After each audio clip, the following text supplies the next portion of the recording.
Like many others, I consider myself a huge fan of Elvis Presley. I mean, they don't call him the king for nothing. His music and work is timeless, and like any good legend, the man's living quarters even became a historical landmark. Of course, Elvis owned properties fit for, well, a king. I'm sure you've all heard of or paid a visit to the famous Graceland estate in Tennessee, which we'll take a look at, but he also owned a gorgeous home in Beverly Hills and more. So get ready to take a trip back in time and see the places Elvis once called home. Elvis Presley, also known simply as Elvis, was a singer, musician, and actor, and referred to as the king or the king of rock and roll. His energized interpretations of songs and provocative performance style, combined with influence across color lines during a transformative time, led Elvis to great success despite controversy at first. Elvis was born in Tupelo, Mississippi, and relocated to Memphis, Tennessee with his family when he was 13, also where his music career began in 1954. He worked at Sun Records recording tunes with producer Sam Phillips, who wanted to bring the sound of African American music to a wider audience. When Elvis released the single Heartbreak Hotel in 1956, it became a #1 hit, and with a bunch of TV appearances and chart-topping records, he became the leading figure in the new and popular rock and roll. Elvis has won a handful of awards and is the best-selling solo music artist of all time. With Elvis's rise from poverty to significant fame, his success seemed to embody the all-American dream. Comparing the houses Elvis and his family rented and even the tiny two-room home in which Elvis was born, you can see how far he came. The most famous place Elvis lived in was Graceland Mansion in Tennessee, which you can take a tour of in current times. He lived there from 1957 up until his untimely death, passing away in the home on August 16, 1977. Although Elvis left us far too early, his memory lives on, some of which is thanks to the preservation of his estates. Hey guys and girls, it's Kara, and today I'm bringing you an extra special house tour here on Famous Entertainment. You guys requested this one, so we're gonna take a look at where the king, Elvis Presley, used to call home, including the famous Graceland Mansion in Tennessee, his Beverly Hills house, and more.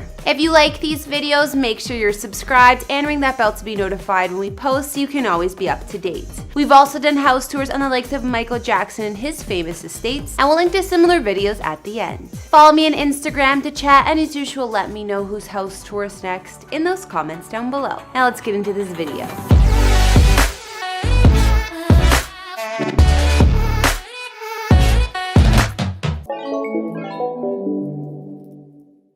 Elvis lived in a handful of homes with his family on his way to success, most being rentals, living at a grand total of 9 addresses in Memphis alone. Today, some of these places are nothing more than empty lots, but a few of the homes still exist. We'll start with the house Elvis lived at on Audubon Drive before moving into Graceland. This one-story ranch-style home was located in a residential neighborhood in Memphis, Tennessee. Elvis lived here with his parents from 1956 to 1957 before moving to Graceland. He purchased the house when he was only 21 years old for $29,500, putting a down payment of $500. It was not far from the family's prior residence at Getwell Road either. This house became one of Elvis's more well-known residences, and it had 4 beds and 2.5 baths with a carport, and built a couple of years prior in 1954. A brick and metal fence was installed by the Presley family, and the backyard had a motorcycle garage too. Elvis had several modifications done to the home during his stay here, like turning the carport into a garage with doors on both sides and extending the driveway to the rear of the house. He also enclosed the brick patio and turned it into an extension of the spacious living room, which we can see photos of. Elvis also installed a pool in the backyard, which was reported to be the largest residential pool in the city at the time, and only in more recent times in 2006 was the pool removed. Originally, the house was painted green, then white, then green again. After Elvis's song Heartbreak Hotel became the most popular song in the nation, fans mobbed this house. The residence quickly became a focal point for fans, media, and celebrities to visit, even magazines publishing pics of the home. Police would frequently be called to deal with the mobs lining the streets, and it all became too much for the Presleys. After 13 months, Elvis moved to Graceland. This house was added to the National Register of Historic Places in March 2006, shortly before its public auction on eBay, and was last sold for $1 million.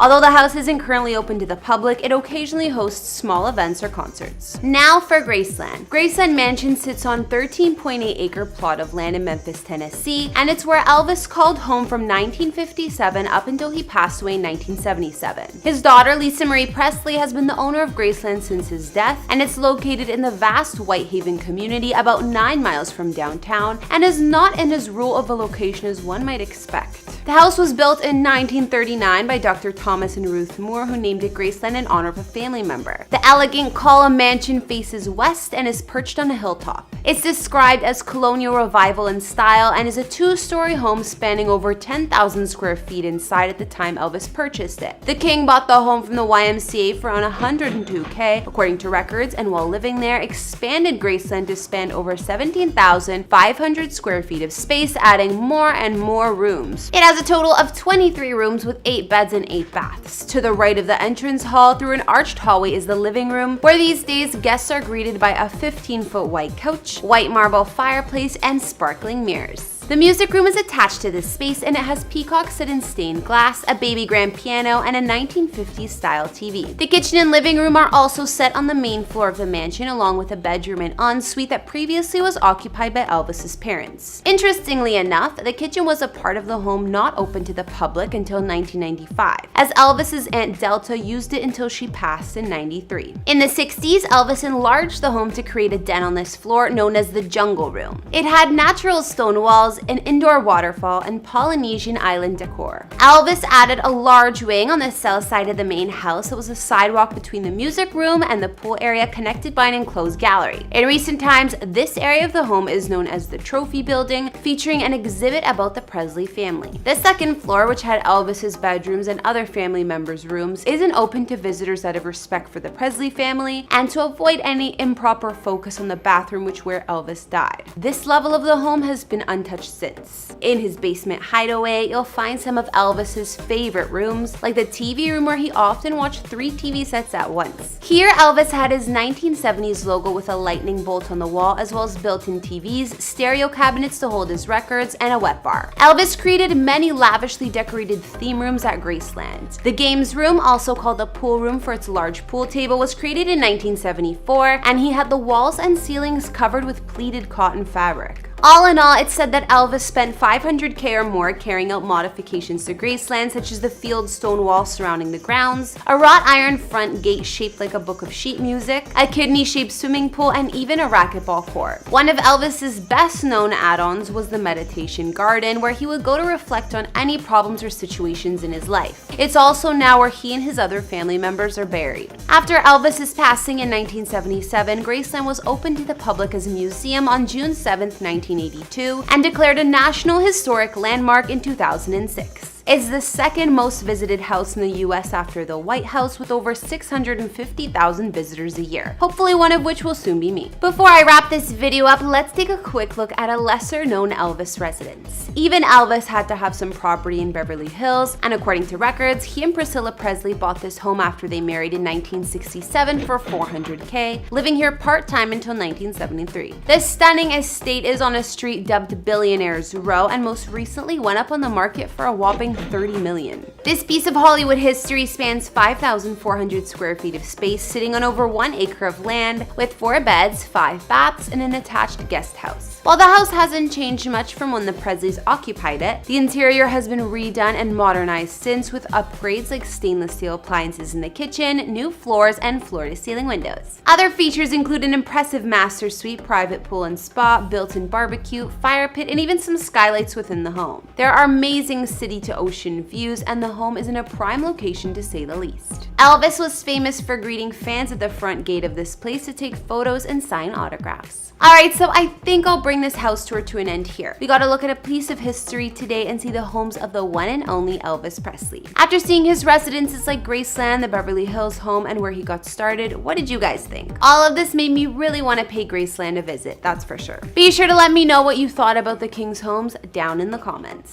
Thanks for tuning in. Don't forget to follow me over on Instagram and let me know whose house tour is next. I'll see you all in the next one. Bye!